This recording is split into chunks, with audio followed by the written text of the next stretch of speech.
Bahrain and the situation on the ground there. We have reports coming out of there today, of course, of the popular daily Al-Wasat that has stopped being able to publish. There was no publication coming out on Sunday. And we have reports in general from the President of the Bahrain Center for Human Rights, Nabil Rajab, basically saying that the U.S. media itself have been ordered not to cover news on the government's brutal crackdown on the Bahraini people. So there seems to be more and more pressure on the media to clamp down on information and what is happening on the ground in Bahrain, for that information not to get out. And we ourselves, of course, covering and following this with the social sites. Also, there are a lot more limited information coming out of Bahrain today as there has been a crackdown on certain sites. We know that still there is a very difficult situation on the ground, that there has definitely been orders for people not to gather at all on the street. However, people are still coming out. These are some of the images out of Sitra, Bahrain, as you can see for yourself in a candlelight procession, that people are still coming out on the street when they can. We know after Friday prayers on this past Friday, when they tried to actually gather in Manama, that the military forces came down hard on the protesters, not allowing them to demonstrate after Friday prayer. So this is the situation in Bahrain, been clamped down, very difficult, as there are checkpoints that are set up. There are raids of individuals' homes. There are many people missing that have been detained, or no word of them at all. Well, we're going to switch over to Beirut. I'd like to welcome my first guest, political analyst, Mr. Mohammed Maskati. Thank you so much for being with us. Thank you very much. Thank you. Mr. Salam, let's look at the situation that is happening in Bahrain. Now, there seems to be almost a media blackout on the events that's going on there. Let's start off with this. Why do you think that that's the case?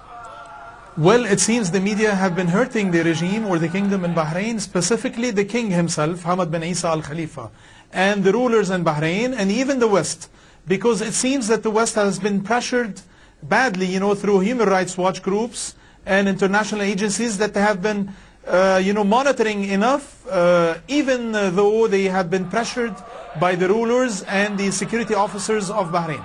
Now, the situation inside Bahrain, unfortunately, the Ministry of Information, the Bahraini authorities, they have blocked out from the internet and the media the Al-Wasat major newspaper, and this is a very popular newspaper that has been showing enough truth, and they have handled the truth so far in certain details surrounding the Manama massacres that have been perpetrated by security officers and have been supported by Gulf, the shield of the Gulf, actually, that have been aided by Saudis and Emiratis coming inside Bahrain. So this quelling of the rebellion inside Manama have been showing strong signals, or immense signals, that the human rights have been not waived so far. But it seems that the words of the truth coming out from the people on the streets have been hurting so much, not only the regime, but even the West. And this has been a surprise effect around the media, which is in the West, actually. Okay, well, let me welcome my next guest, turning to Manama, head of the Youth Society on Human Rights, Mr. Mohammed Maskati. Mr. Maskati, thank you so much for joining us. Tell us, now you are in Manama. Tell us the situation as it is today. Are things deteriorating by the hour? Are the people feeling more and more pressure? Tell us about that. And also, I want to touch on the media situation right now over there. Welcome to the program. Yes, thank you. Today I want to speak about two important things. First of all, that the Al-Wasat newspaper, the only independent newspaper, is closed by the authority yesterday And early morning also, they blocked Al-Wasat newspaper website for 3 hours, and they opened it later. Now we get information from Bahrain agency news that the board of director of Al-Wasat fired. Okay, we seem that we have lost him, and we'll try to definitely get him back on the line, turning back to Mr. Saloom. Now, in general, with the situation deteriorating in Bahrain, and now basically with this tight pressure on the media, what can these revolutionary fighters or these opposition people at this point in time do? Now, there are tight laws, strict laws for them not to take to the streets, but of course they are continuing to take to the streets, and the regime is reacting in violent ways. But on the other hand, if it's not really being covered in the media, if the many of the other countries, international countries, are really not doing anything more than just a slap on the hand when they're talking about the Bahraini government, where does this go from here in your perspective? Yes, my friend, the whole situation in Bahrain is being unfortunately seen by the West as if it is a revolution against the West himself, because do not forget that the Fifth Fleet of the American Army, or huge Marines base inside Bahrain.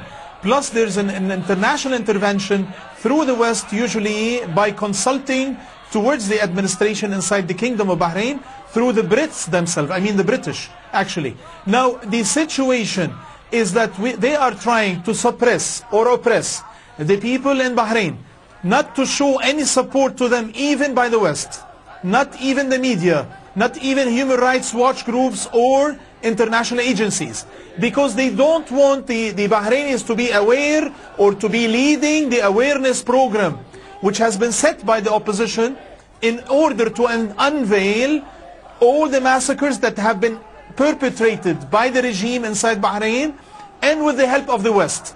I mean security, and for sure the help of the Gulf states, which are brotherly. Unfortunately they have not shown a brotherly support and the spirit towards the people of their own people, I mean in Bahrain.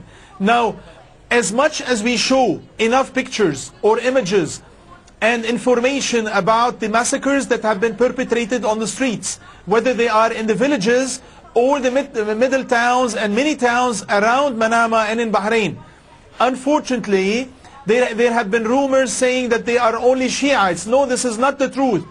The true activities that they have been perpetrating, even against Sunnis, that they are opposing the regime, have been misled by the international media and even the media in the Arab world. Now we need to cover the situation more immensely, and in detail, and showing the real truth behind all the unforeseen activities of the ruling regime or the ruling king inside Bahrain. This is what we need to concentrate on. International agencies, human rights groups, Geneva-led conventions, United Nations, us as Universal Peace Federation ambassadors for peace, we need to be more involved and heavily involved in order for all the world to see the truth, what's going on the streets inside Bahrain. There should be nothing hidden, towards the international community, because the international community, they want to see, they want to picture and understand the whole situation inside Bahrain. Now, this is the true message that I'm sending to you. Okay. Now, Mr. Saloom, interestingly enough, actually today the Persian Gulf Arab ministers are actually meeting in the Saudi capital to discuss what they're calling Iranian interference in the region regarding Bahrain. How interesting is that when Saudi Arabia and Kuwait and UAE have actually sent troops, the foreign troops are actually on the ground in Bahrain and yes. and actually fighting against the natives there? It seems, my friend or my sister in Tehran, the situation has been a bit fearful, and they have really got worried too much, I think, the Saudis and the Emiratis, that the spread of the Shiite opposition will go ahead and maybe start an opposition or a certain revolution inside Saudi Arabia, whether it's on the East Coast or inside, let's say, Abu Dhabi and Dubai. But this is untrue. They are trying to show the West that there's a certain fear by the Shiites in the area, and the Iranian support, the Islamic Iranian support towards the Shiite in Bahrain is automatically profound. This is foreseen by anyone that they should support, not because they are Shiite, they could be Sunnis, and they can be underdogs, or they have been suppressed and oppressed by any Arab regime in the area. We have seen an Iranian intervention, honestly speaking, by Grand Ayatollah Khamenei inside Egypt, and this is being foreseen by the West that this is not supposed to be taken care of. But the situation is that there's an Islamic Republic of Iran, and Egypt is one of the most, or the biggest, Islamic Arabic nation in the area. This is automatic logic. I mean, what can we do as Muslim nations? We need to interfere when there's fear, or when there's despair, or when there is a new revolution taking place. For the right moment, an Islamic nation as big as Iran, they need to intervene in such a situation. Now, intervening inside Kuwait or Saudi Arabia, in Emirates, in Bahrain, they are neighbors and they are surrounding nations of Islam. This shouldn't be taken care of as a fearful, strong message by the Iranians towards the Gulf. It should be taken as a friendly message and not foreseen as an enemy which has been criticized and multiplied by the West, unfortunately, in order for us to be fearful as Gulf citizens towards the Iranians. This should be handled carefully and sensitively enough to be foreseen by the leaders of the Gulf and the Arab nations in the Gulf. This should be handled well, and the media should be understanding what's going on inside the Gulf, specifically now in Bahrain, and could be leading, unfortunately, towards any rising strikes, inside the east of Saudi Arabia, and we have seen so far in the past few weeks.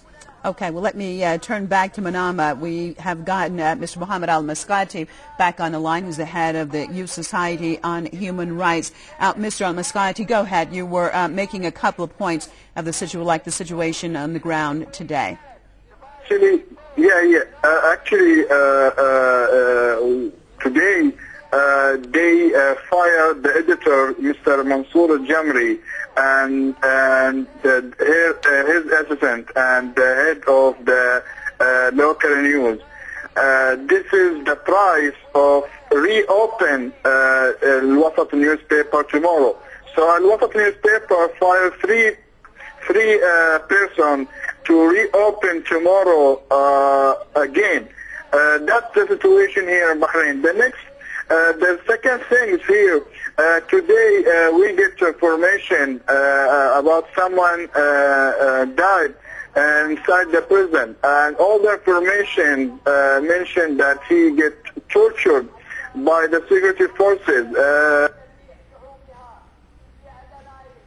Okay, we seem that we have lost our correspondent, or actually from the Human Rights Association in Bahrain. Hopefully we will be able to get him back on the line and finish and get that report about how things are actually over there as we speak in Bahrain. Now, turning back to you, Mr. Saloom, with the situation being the way it is, and also there seems to be an attempt to divide the Muslims over this issue.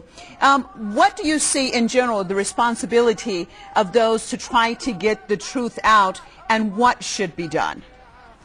The real goal, or the real objective of the true conspiracy against the Arabs and Muslims in the Gulf and against Iran is to divide Sunnis and Shiites and separate us and put us in a sectarian war which can spread even to the area towards Iraq, Syria now, and we have seen certain chaos inside Syria so far, and towards Lebanon, hopefully not to Palestine and to Egypt and Tunisia, to the whole Arab world.